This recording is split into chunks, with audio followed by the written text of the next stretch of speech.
अब वोट देने से क्या होगा, मैं तो कहता हूँ कि आप लोग खुद फैसला करें और ख़ुद अपने सरों पर कफन बांध के निकल पड़े और उस शख्स को वोट दें जो कि इस्लाम का माशरती और समाजी निज़ाम कायम करना चाहता है, दीन नाफिज करना चाहता है। अगर आपका दीन ही नहीं नाफिज, आपका नमाज ना रोज़ा ना ज़कात, ये तो कबूल ही नहीं है। आप यहाँ अमन की बात कर रहे हैं, तलीम की तरक्की की, उसका तो फ़ायदा ही कोई नहीं हो रहा। चार हमारे यहाँ यूनिवर्सिटी बन गई है, नौकरियों को लोग बेरोज़गार फिर रहे हैं, बाहर घूम फिर रहे हैं।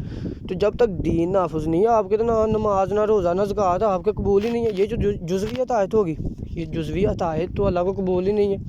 जैसा कि सूरह बकरा में आया, फ़तुमिनून बिबादिल किताबी व तकफुरून बिबादिन, और अगर क्या तुम किताब के कुछ हिस्से को मानते और कुछ को नहीं मानते। तो इसी तरह आपको पहले दीन नाफिज करना पड़ेगा। अब ये टाइम आ गया है कि देखें, इतना बड़ा सॉलिड एरिया मुसलमानों का, ये इंडोनेशिया मलेशिया से लेकर बोरोतानिया तक, ये फिर जज़ीरा अरब ममालिक हैं, ये फिर पाकिस्तान बांग्लादेश इंडिया, ये सारे के सारे। और हमारी क्या इज़्ज़त है आलमी सतह पर, ज़ीरो है। मुसलमानों को हकारत की निगाह से देखा जाता है। तो देखना पड़ेगा कि इख्तलाफात हैं, रफ़ीउल दैन में इख्तलाफात हैं, हाथ कहाँ बांधे हैं नमाज में उसमें इख्तलाफात हैं, कोई और दूसरी चीज़ों में इख्तलाफात हैं, लेकिन गैदरिंग में कोई इख्तलाफात नहीं है। मतलब कि अल्लाह और अल्लाह के रसूल के दीन को नाफिज करना ये एक सुन्नत है, इसमें तो कोई इख्तलाफात नहीं है ना। तो इसके लिए आप लोगों को चाहिए कि इकट्ठे हो जाएं और ये सोच के वोट मत दें कि यार ये पार्टी ने तो जीतना ही नहीं है, इससे क्या फ़ायदा वोट देने का। ये आम अब हर इलाके में ये चल रहा है। तो क्या मतलब कि वो जो 72 थे करबला में, वो मतलब कि थोड़े थे तो वो यजीद इतना बड़ा लश्कर लेके आया था, क्या हम अब यजीद के लश्कर में शामिल हो जाएं? असल में हम लोग अपने लश्कर का इंतखाब कर रहे हैं। तो वो 72 जीते थे, पूरी क़यामत तक उनका नाम रहेगा, और यजीद एक गाली नाम बन के रह गया। तो फ़िरौन भी देखना पड़ेगा कि फ़िरौन के पास कितना लश्कर था और हज़रत मूसा अलैहिस्सलाम क्या थे। तो इसलिए ख्याल करें कि हम लोग अपने लश्कर का इंतखाब कर रहे हैं। तो उस शख्स को वोट दें जो कि मतलब कि दीन नाफिज करना चाहता है, और पहले उस शख्स को देखें कि वो क्या शरीयत का पाबंद है।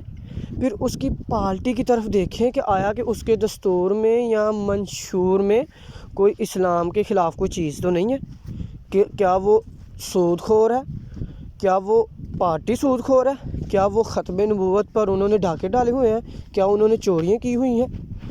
और हम लोग उसे वोट दे जा रहे हैं जिसको बंदे को 100 रुपया मिला था, उसने 70 रुपये खुद अपने पास रख लिए हैं, 20 रुपये अपने चेलों को खिला दिए हैं, और 10 रुपये आवाम में तकसीम करके आवाम कह रही है यार हाँ वाकई उसने तो बड़ा काम किया, बड़ा कुछ किया, हम उन लोगों को तो वोट दे रहे हैं।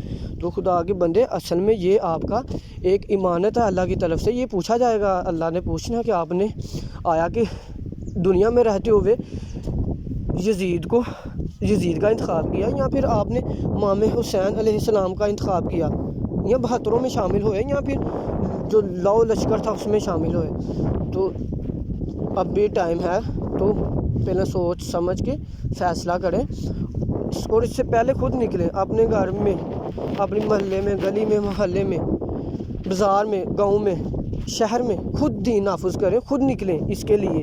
फिर आगे अगले बंदे में को इंतखाबात करें, और जोश में और जज्बे के तहत अपना मतलब के नुकसान ना करें। वोट आपकी हक है, आपकी ज़िम्मेदारी है, और आपको लीडर चुनने का बिल्कुल हक है। लेकिन फ़र्क ये है कि आप लोग उस बंदे को चुने जो कि आया कि वो 72 में शुमार हो रहा है, या फिर वो यजीद में शुमार हो रहा है, आया कि वो क्या इस्लाम का खैर ख्वाह है, दीन का खैर ख्वाह है। अब वो टाइम आ गया है कि इसराइल और अमेरिका को बताया जाए कि आप लोग अब अपनी इबादत गाहें बनाएं, कुछ और अपनी चीज़ें बनाएं, हम आपको कुछ नहीं कहेंगे, लेकिन अब दीन हमारा होगा, we will not bear it. दीन अब हमारा होगा, उसके नीचे आप रहें, जो मर्ज़ी करते रहें, हमें कोई मसला नहीं है। Thank you.